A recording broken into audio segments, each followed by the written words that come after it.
Sumusobra na talaga ang China Coast Guard or CCG. Ayon sa report, sinabihan pa sila ng CCG na pumapasok sila ng teritoryo ng China. Nang magprotesta ang Pilipinas, sinabi ng China na ang may kasalanan pa ay ang Philippine Coast Guard.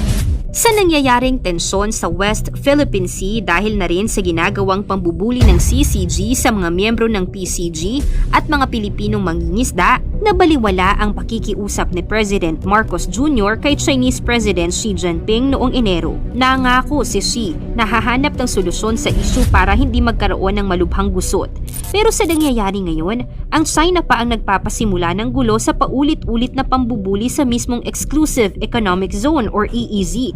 Ang pambubuli at pagtutok ay tila nang hahamon sa kakayahan ng Pilipinas. Sa nangyayaring ganito na tila kinakaya-kaya ang Pilipinas, kung magkaroon ng matinding tensyon at sumiklab ang matinding away sa patuloy na pag-aagawa ng West Philippine Sea, nakikita na ang panggigigil ng China sa Pilipinas ay maaaring magbunga ng karahasan. Hinimok ni Chinese President Xi Jinping ang militar ng China na maghanda para sa anyay military conflict sa dagat.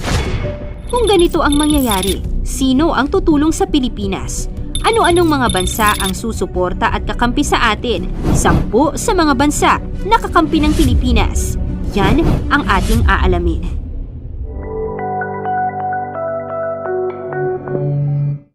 New Zealand.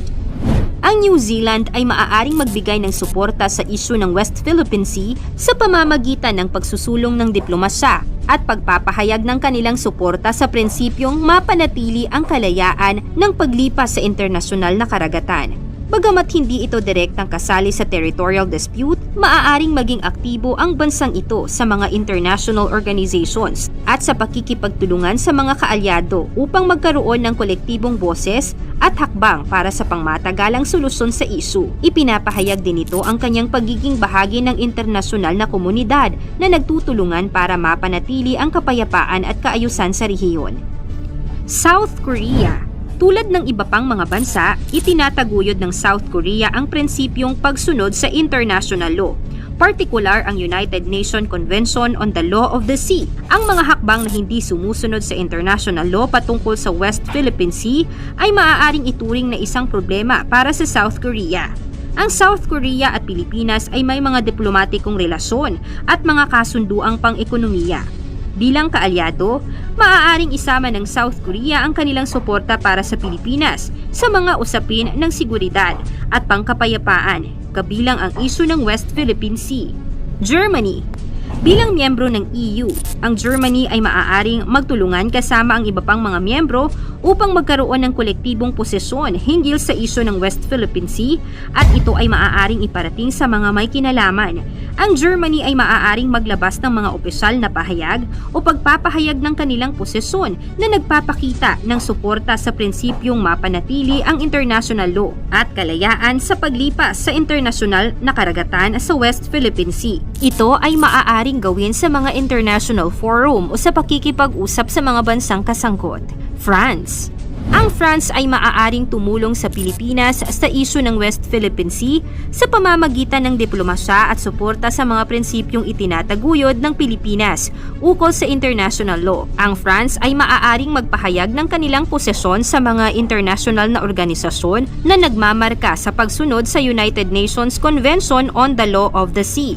Ang pakikilahok ng France ay maaaring magdala ng diplomatikong reputasyon at posibleng makabahagi sa diplomatikong pakinabang, oportunidad sa kalakalan at mga investment. Canada. Ang Canada ay isa sa mga bansang nagpahayag ng pangunawa at suporta upang mapanatili ang kapayapaan at seguridad sa West Philippine Sea. Bilang miyembro ng iba't ibang internasyonal na organisasyon gaya ng United Nations at ASEAN Regional Forum, ang Canada ay maaaring magsalita at magtaguyod ng mga hakbangin para sa kapayapaan at seguridad sa rehiyon. Ito rin ay maaaring magkaroon ng mga programang makakatulong sa pagpapalakas ng maritime security tulad ng pagsasanay para sa mga maritime law enforcement agencies. United Kingdom. Noong 2021, ipinahayag ng UK ang kanilang pag-aalala sa sitwasyon sa South China Sea, kabilang ang West Philippine Sea. Binigyang diin nila ang kahalagahan ng pagsunod sa international law, kabilang ang UNCLOS. at nananawagan ng mapayapang paglutas sa mga alitan. Inanunsyo ng UK ang kanilang plano na magpadala ng kanilang aircraft carrier, ang HMS Queen Elizabeth, sa West Philippine Sea. Ang pagpapadala na ito ay layunin na itaguyod ang kalayaan at ipakita ang suporta sa mga internasyonal na patakaran. India. Noong Hunyo 2021, sa paglahok sa Shangri-La Dialogue, isang security forum sa Asia, ay inihayag ni Indian Defense Minister Rajnath Sai ang suporta ng India para sa West Philippine Sea. Ipinahayag din niya ang importansya ng pagsunod ng international law. Gayon din noong 2021, ang Indian Navy ay nagsagawa ng naval exercises sa West Philippine Sea, kasama ang mga kaalyadong bansa tulad ng Amerika. Ipinapakita nito ang kanilang matibay na pagsuporta sa kalayaan mula sa mga alitan sa internasyonal na karagatan. Ang mga hakbang na ito ay nagpapahayag ng pangmatagalang interes ng India sa regional stability at kaligtasan sa sitwasyon sa West Philippine Sea. Ito rin ay nagbibigay diin sa kanilang dedikasyon sa prinsipyong pagsunod sa international law, partikular ang UNCLOS. Australia.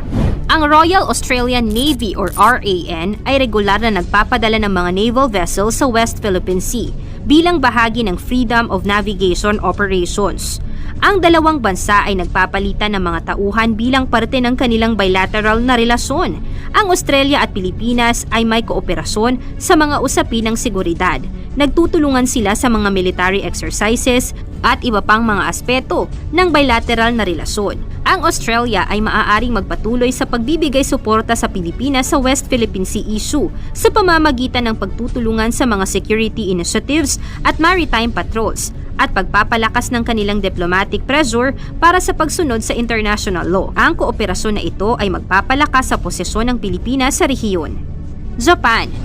Nakikilahok ang Japan sa pakikipagtulungan sa seguridad sa mga bansa tulad ng Pilipinas sa pamamagitan ng mga joint military exercises. Nagbibigay sila ng tulong sa aspeto ng maritime security, pagpapalakas ng kakayahan, at paglilipat ng mga kagamitan upang palakasin ang kakayahan sa coastal surveillance. Aktibo ang Japan sa mga multilateral na forum kaugnay ang West Philippine Sea, kabilang ang ASEAN Regional Forum or ARF. Dito, itinataguyod ang dialogo at mapayapang paglutas ng alitan sa mga forum na ito. Estados Unidos. Ang US at Pilipinas ay kaalyado sa ilalim ng Mutual Defense Treaty. Ang patakaran ng US ay magbigay ng depensa sa Pilipinas sakaling mapasok ito sa isang armed attack.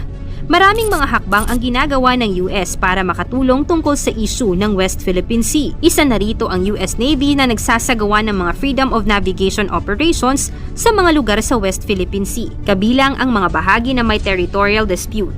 Ang US ay nangunguna sa pagpapalakas ng mga diplomatic efforts upang magkaroon ng kaayusan sa mga territorial disputes sa West Philippine Sea. Sa pagkakaroon ng mga bansang handang tumulong, nagiging malakas ang ating seguridad, pero mas mainam pa rin na magmula sa ating pamahalaan ang pakikipaglaban sa karapatan ng ating teritoryo.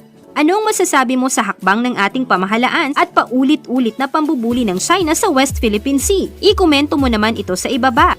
Paki-like ng ating video, i-share mo na rin sa iba. Salamat at God bless!